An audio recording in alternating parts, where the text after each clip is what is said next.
देखिए बेटा, मैं क्वाड्रेटिक इक्वेशन का बेसिक डिस्कस कर रही हूँ। क्वाड्रेटिक इक्वेशन क्या होती है, उसको सॉल्व कैसे करते हैं।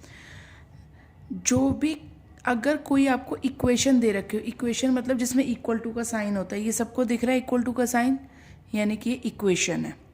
अब क्वाड्रेटिक मतलब जिसकी डिग्री क्या हो, 2। अब यहाँ पे डिग्री 1 भी है, ध्यान से देखिए, इसकी डिग्री क्या है, 1। ठीक है। जब भी किसी इक्वेशन में हाईएस्ट डिग्री 2 हो, जब भी किसी इक्वेशन की हाईएस्ट डिग्री 2 होती है बेटा, उसको हम क्वाड्रेटिक इक्वेशन कहते हैं। कैसे चेक करूँ, देखो, प्लस और माइनस किसका काम करते हैं, यहाँ पर दीवार का काम करते हैं।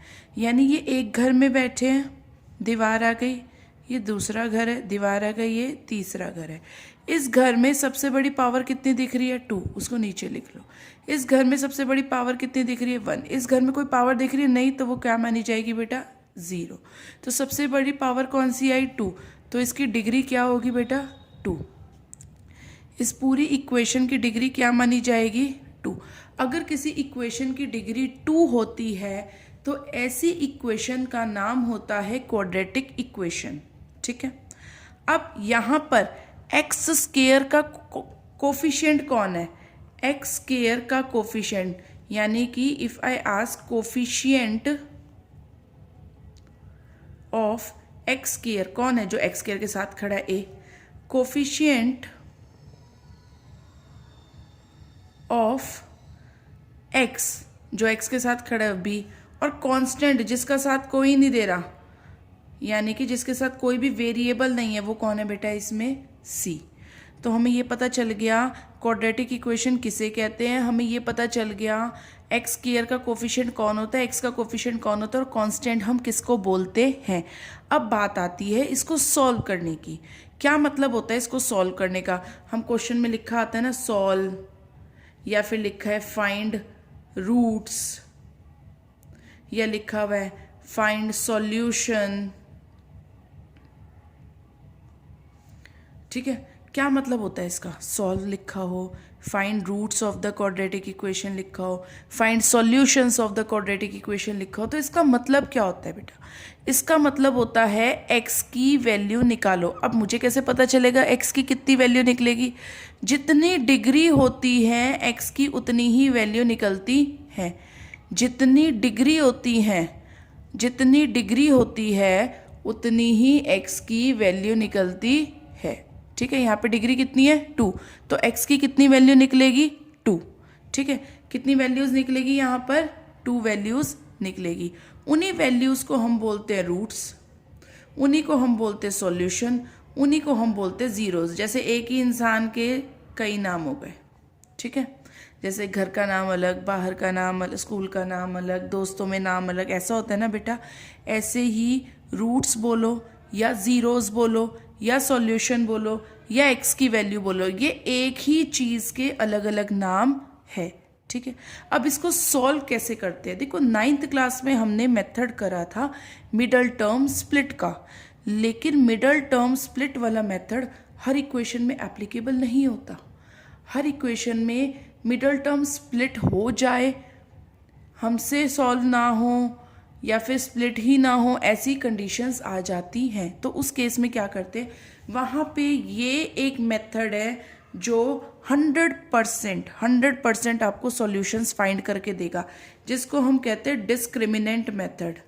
Discriminant method. अब इस मेथड में होता क्या है, इस मेथड में होता है सिर्फ और सिर्फ 2 फॉर्मूले आपको याद करने हैं। ये पूरा चैप्टर सिर्फ उन 2 फॉर्मूलों पर ही चलेगा। अब वो फॉर्मूला डिस्क्रिमिनेंट फॉर्मूले हैं क्या, पहला है डी होता है B square minus 4ac।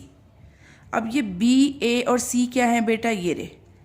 B कौन है, जो एक्स के साथ खड़ा होता है, ए कौन है, जो एक्स स्क्वायर के साथ नंबर खड़ा होता है, और सी कौन है, जिसके साथ कोई वेरिएबल नहीं होता, जिसको हम कांस्टेंट बोलते हैं। आपने करना क्या है, बी का स्क्वायर करना है, -4 इंटू ए इंटू सी। देखो 4a और c के बीच में कोई साइन दिखाई दे रहा नहीं है, तो क्या होगा, मल्टीप्लाई। पहला फॉर्मूला तो आपका ये रहा जो आपको याद करना है। यानी हमें कोई मिडल टर्म स्प्लिट नहीं करनी, हमें डायरेक्ट ए बी सी क्या होते हैं वो पहचाने और इस फॉर्मूले में उनको रख दिया। अब क्या क्या केसेस बन सकते हैं, ये डी की जो वैल्यू ना आएगी वो क्या क्या हो सकती है, या तो ये ज़ीरो से बड़ी हो सकती है, या ये ज़ीरो के बराबर हो सकती है, या ये ज़ीरो से छोटी हो सकती है। इसके अलावा और तो कोई पॉसिबिलिटी नहीं है। कोई भी नंबर या तो ज़ीरो से बड़ा होगा, या ज़ीरो से छोटा होगा, या ज़ीरो के क्या होगा बेटा, बराबर होगा। ठीक है ना। हमें कब सॉल्व करना है, हमें सिर्फ इन दो केसेस में ही आगे सॉल्व करना है। अगर डी की वैल्यू ज़ीरो से छोटी आ गई, यानी कोई नेगेटिव नंबर आ गया, वैसे तो आएगा नहीं क्वेश्चन, ठीक है, वैसे तो कभी भी मतलब 1 या 2% चांस आप लेके चलो, आई कैन नॉट से 100%, हो भी सकता है कि एग्जामिनर वो क्वेश्चन दे दे, ठीक है, लेकिन डी की वैल्यू नेगेटिव नहीं आएगी, क्योंकि नेगेटिव अगर डी की वैल्यू है तो वो इमेजिनरी नंबर है, और इमेजिनरी नंबर अभी तक आपके सिलेबस में नहीं आया है, वो तो 11th क्लास में आता है। तो अगर आपकी डी की वैल्यू नेगेटिव आई है तो एक बार अपनी कैलकुलेशन को चेक करो कि कोई गड़बड़ तो नहीं कर दी यहाँ पर। अगर चेक करने के बाद भी आपको दोबारा क्या मिल रहा है, डी की वैल्यू नेगेटिव, तो इस क्वेश्चन को यहीं छोड़ दो। इस केस में होता है इमेजिनरी रूट्स, ठीक है, इस केस में क्या होता है बेटा, इमेजिनरी रूट्स होते हैं, या फिर ऐसे भी कह सकते हैं नो रियल सॉल्यूशन, यानी कोई भी रियल सॉल्यूशन इसका नहीं है। लेकिन अगर ये दो केस आ गए तो आपको सॉल्व करना है। कैसे सॉल्व करना है, अब अगला फॉर्मूला लगेगा। अगला फॉर्मूला कहता है, मुझे निकालना क्या था क्वेश्चन में, एक्स की वैल्यू, तो वही x equals to minus B, यानी ये माइनस अलग है बेटा, और b की वैल्यू कौन सी होती है, जो x के साथ खड़ा है उसको हम क्या कहते हैं, b, ठीक है ना, माइनस बी प्लस माइनस, हाँ जी प्लस माइनस, क्योंकि यहाँ पे x की दो वैल्यू निकलेगी। क्यों दो वैल्यू निकलेगी, क्योंकि डिग्री क्या है इसकी 2, क्योंकि डिग्री 2 है तो x की कितनी वैल्यू निकलेगी, 2 वैल्यू निकलेगी। तो 2 वैल्यू के लिए हम एक बार प्लस साइन लेके सॉल्व करेंगे, एक बार माइनस, तो फॉर्मूले में कंबाइन करके लिखा हुआ है रूट डी।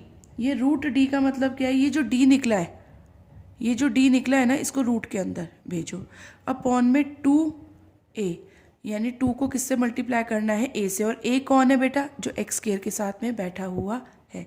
बस यही थे वो दो फॉर्मूले जो आपको याद करने हैं, और क्वाड्रेटिक इक्वेशन का हर क्वेश्चन, चाहे वो मिडल टर्म वाले मेथड से होना हो, चाहे वो आपने जो पहले आइडेंटिटीज लर्न कराई थी a प्लस बी का whole square, a minus B का होल स्क्वायर, कोई भी क्वेश्चन हो क्वाड्रेटिक इक्वेशन का, वो इस मेथड से सॉल्व होता है। मतलब ये रामबाण इलाज है, ठीक है ना। अगर आपका कोई मेथड आपसे एप्लीकेबल नहीं हो रहा, मिडल टर्म नहीं स्प्लिट हो रही है, कोई आइडेंटिटी भी नहीं लग रही है, कुछ कॉमन भी नहीं आ रहा है, आपने क्या करना है, ये वाला मेथड लगाना है, ठीक है। इतनी बात समझ आइए, ये है क्वाड्रेटिक इक्वेशन का बेसिक। एक बार प्लस साइन के साथ इसको सॉल्व करेंगे, यानी माइनस को नहीं यूज़ करेंगे, अगली बारी माइनस को यूज़ करेंगे, प्लस को यूज़ नहीं करेंगे, ठीक है।